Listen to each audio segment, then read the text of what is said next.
Hello! అందరూ ఎలా ఉన్నారు? ఏం చేస్తున్నారండి? అందరికీ నమస్తే. ఈరోజు మన పైన మొక్కలున్నాయి కదా! ఇవి పూచాయండి పువ్వులు. ఈరోజు మార్నింగ్ వీటిలతోటే పూజ చేసుకున్నాను.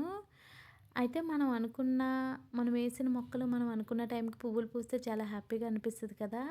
అందులో ఇప్పుడు చూపిస్తున్నాను కదా! ఈ పువ్వులు నీల గోరింట పువ్వులు. ఇవి వినాయకుడికి చాలా ఇష్టం అంట.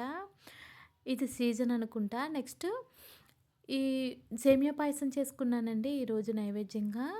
మా బుజ్జి వినాయకుడిని చూసేయండి. వినాయకుడిని ఈరోజు నిమజ్జనం చేసేస్తున్నాం. అండ్ నెక్స్ట్ మర్చిపోయానండి, అందరికీ హ్యాపీ వినాయక చవితి అండి. లేట్ అయింది. అండ్ నిన్న నైట్ మా హస్బెండ్ వాళ్ళ ఆఫీస్‌లో వినాయకుడిని పెట్టారు. అక్కడికి కూడా వెళ్ళి పూజలో పాల్గొని ప్రసాదం తిని ఇంటికొచ్చామండి. ఇదండి, ఈ వినాయకుడు కూడా చాలా కళగా చాలా అనిపించారు. అందరికీ బాయ్.